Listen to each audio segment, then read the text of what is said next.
কে জমি পাবে, দলিলওয়ালা নাকি রেকর্ডওয়ালা? এই বিষয়টা নিয়ে আসলে আলোচনা করা দরকার এবং আলোচনাটা খুব জরুরি। কারণ বর্তমানে দলিল থাকতেছে একজনের নামে আর রেকর্ড হয়ে যাচ্ছে আরেকজনের নামে। তো দলিলও এক প্রকার মালিকানা, রেকর্ডও এক প্রকার মালিকানা। তো মালিকানা যেহেতু দুইটা আর জমি যেহেতু মাত্র একটা, সেজন্য জমি কে পাবে, বিশাল এক ফ্যাসাদ, বিশাল এক ঝগড়া। তো এই বিষয়টা নিয়ে আমরা ইনশাল্লাহ আলোচনা করব। খুবই জরুরি একটা বিষয়, সেজন্য আমি আপনাদের কাছে রিকোয়েস্ট করব যে ভিডিওটি আপনারা শেয়ার করে রাখবেন। শেয়ার করে রাখলে আপনারা বারবার ভিডিওটি দেখে নিজের প্রশ্নগুলোকে ক্লিয়ার করতে পারবেন, এবং আপনার শেয়ারের কারণে অনেকে এই বিষয়টা জানে না। তো তাদের কাছে যদি ভিডিওটা পৌঁছে যায়, তাদের যদি উপকার হয়, তাহলে আপনি সওয়াবও পাবেন ইনশাআল্লাহ।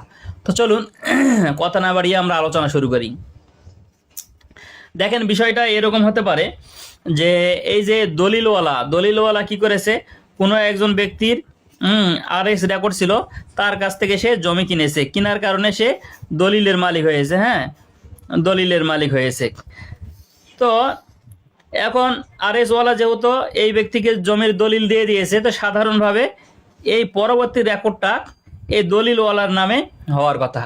কিন্তু কি হয়ে গেছে, যখন দেশে যখন রেকর্ড চলতেছে বা রেকর্ড এসেছে, তখন এই রেকর্ড, এই দলিলওয়ালার নাম কি ধরবো, আচ্ছা রহিম ধরি, রহিম সাহেবের নামে দলিল আছে। কিন্তু যেদিন রেকর্ড হয়েছে, এই রেকর্ড ভুল করে মনে করেন যে করিমের নামে চলে গেছে, করিমের নামে রেকর্ড হয়ে গেছে। হ্যাঁ, আর এস রেকর্ড আরেকজনের নামে, আর এস রেকর্ডওয়ালা এই দলিল মূলে রহিমকে বিক্রি করে দিয়েছে। হ্যাঁ, এখন এই রহিমের নামে রেকর্ড হওয়ার কথা, কিন্তু রেকর্ড হয়ে গেছে করিমের নামে। এখন এই যে করিম, এই করিম জমি মালিক থাকবে নাকি রহিম জমির মালিক থাকবে, এই বিষয়টা নিয়ে কথাটা তো আপনারা বুঝেই গেছেন। এখন প্রশ্নটার উত্তরটা হচ্ছে এইটা, এই বিষয়ে ভাই এক কথায় বলে দেওয়া সম্ভব নয় যে করিম জমি পাবে নাকি রহিম জমি পাবে। এই বিষয়টা রায় হওয়ার জন্য অনেকগুলো বিষয় খেয়াল করতে হবে। এখন দেখেন,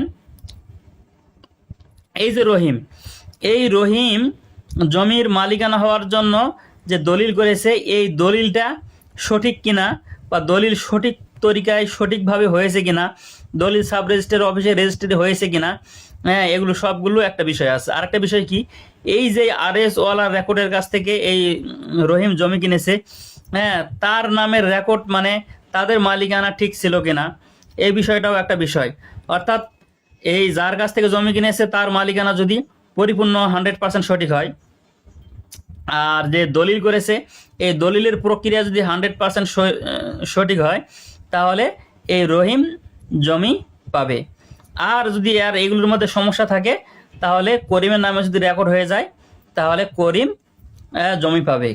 এখন ঘটনা হচ্ছে, তাহলে জমিটা, এখন এই দখল, এখানে একটা বিষয় আছে। যদি জমিটা যদি আগে থেকে রহিমের দখল থাকে, তাহলে এই করিম কিন্তু আর দখলে যাইতে পারবে না। কারণ করিম যখন দখলে যাবে, রহিম তাকে বলবে যে তুমি কি জন্য আসছো, সে বলবে রেকর্ড। তো রেকর্ড হয়েছে, যে কি কারণে রেকর্ড হয়েছে আমাকে দলিল দেখাও। তখন সে কোনো প্রকার দলিল দেখাতে না পারার কারণে এই রহিমের কাছে কি জমির দখল নিতে পারবে না। আবার এই করিমের যদি আগে থেকে দখল থাকে, এই রহিম তাকে দখল থেকে সরাইতে পারবে না। সে বলবে যে আমার নামে রেকর্ড হয়েছে, এটাও এক প্রকার দলিল। সেই হিসাবে এইরকম যদি ক্ষেত্র হয়ে যায়, তাহলে আগে থেকে যার দখলে থাকবে তার জমি পাওয়ার, মানে জমিটা তার আন্ডারে থাকবে যতক্ষণ পর্যন্ত কোর্ট থেকে রায় না হবে। এখন প্রশ্নটা হচ্ছে, এরকম যদি হয়ে যায়, হ্যাঁ, দলিল আপনার নামে, হ্যাঁ, কিন্তু ভুল করে আরেকজনের নামে রেকর্ড হয়ে গেছে, তাহলে আপনি কি করবেন? এই বিষয়ে সহজ একটি সমাধান আছে। অর্থাৎ এই বিষয়ে রেকর্ড যদি অন্য কারো নামে হয়ে যায়, এখানে একেবারে হা হুতাশ হয়ে যাওয়ার সম্ভাবনা নয় যে জমি মনে হয় সে পেয়ে যাবে। আপনার দলিল যদি ঠিক থাকে, আপনি জমি 100% পাবেন ইনশাআল্লাহ।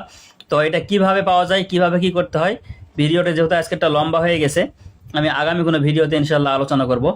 তো আপনারা ফলো দিয়ে রাখবেন, তাহলে ইনশাআল্লাহ ভিডিওটি আমি পোস্ট করার সঙ্গে সঙ্গে আপনারা পেয়ে যাবেন ইনশাআল্লাহ। আজকের ভিডিও এই পর্যন্তই। আসসালামু আলাইকুম ওয়া রাহমাতুল্লাহ।